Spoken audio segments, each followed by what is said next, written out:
Hi, I'm Linking Man, and I'm sharing Linking Power exclusively with the people on YouTube. This video is on improving your memory. This is episode 2, and it talks about learning to remember faces and names and having an understanding about why sometimes we can't remember names and sometimes we don't recall people's names or faces. And it's about a survival mechanism that we have instilled in us like every other creature on the planet.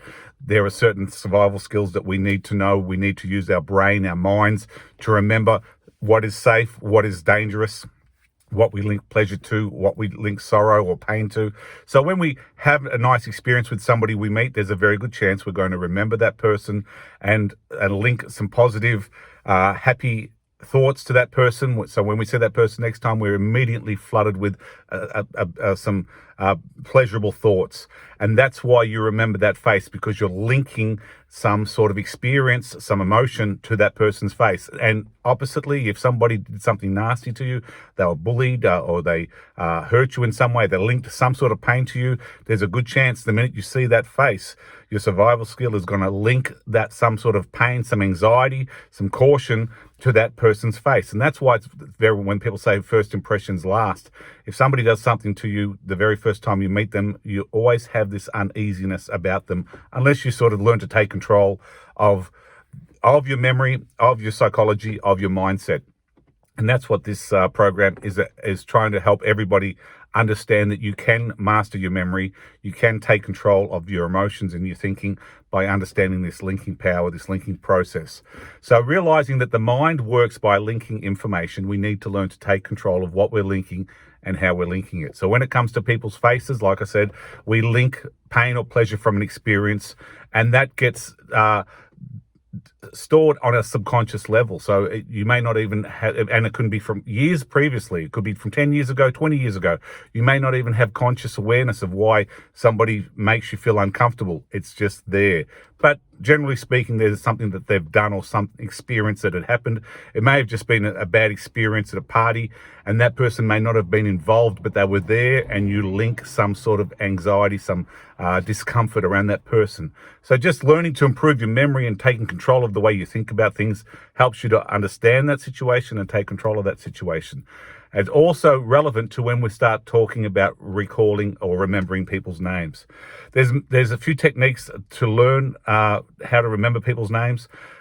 Firstly, you can link it to something that is easier for you to remember. So if you see somebody and you look at them, they've got a big nose, they've got a big chin, and they look a little bit like a witch, and they happen to be called Simon Britches, and you link witches with britches, that works for you. It doesn't matter how you link it. It's up to you to find something that works. Another technique is to find something similar. So if you meet somebody and their name's Simon, and the next, you've got a friend already called Simon, they both play basketball, you've made a double connection. Firstly, you know someone else called Simon and they play basketball, you're increasing the links. The more links you can increase, the more chance you're going to recall at a later date. Some people go to extremes. There is a study that says if you repeat the person's name when you meet them a few times, there's more chance that you recall their name. So if you're at a party and someone comes up and they say, "Hi, I'm Peter," you say, "Oh, hello, Peter. How are you going? What do you do for a job, Peter?"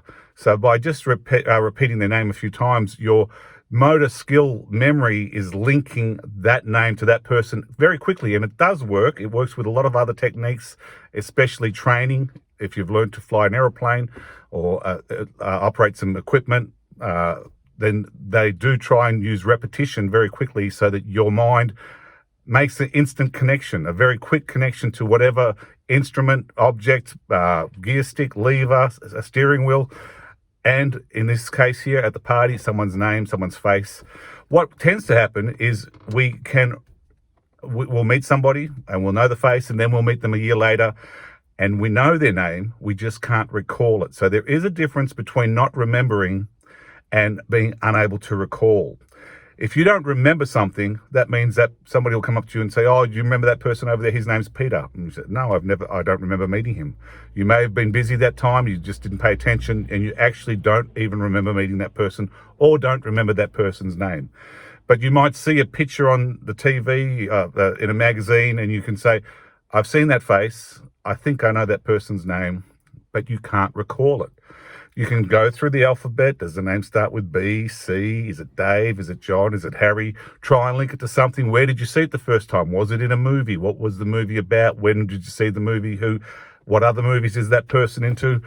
What songs do that person sing if they're in a band? Or the other thing is too, if somebody tells you the name straight away, so that's right. So you did actually know, or the name in your mind, in your subconscious, you were aware of that person's name, where you met them, what they did.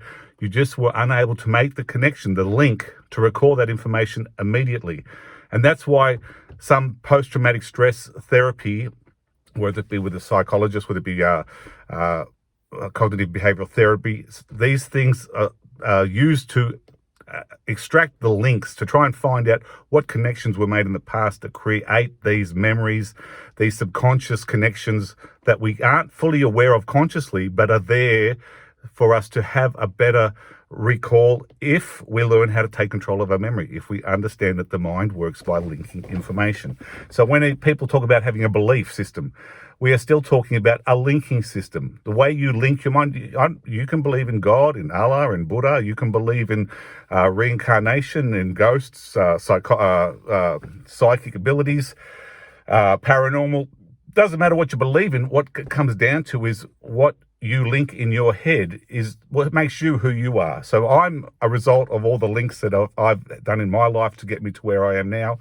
And your life is a result of the way you've been linking your life up until now. And if you're happy with that, there's no reason to change. You don't need to teach an old dog new tricks.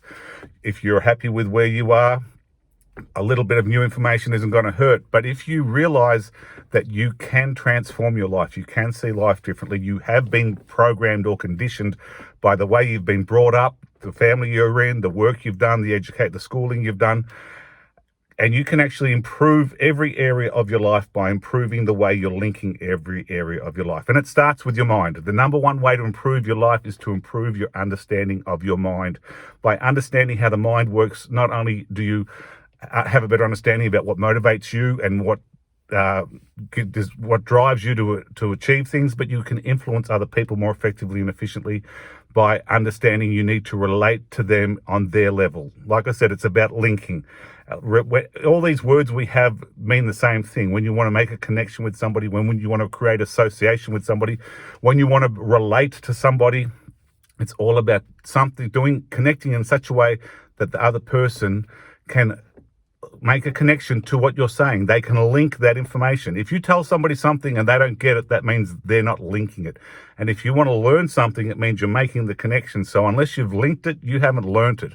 That's why that's hard to teach certain people things. If somebody's not very good at the basics of maths, it's hard to teach them other things, deeper maths, things a little bit more complex, a little bit more complicated, because if you don't have the links of the basic concept, you can't just skip over them and all of a sudden try and teach somebody some advanced maths if they have no basic understanding of the maths. And it's even the same with, we're talking about history, psychology, geography, economics. It's all linked.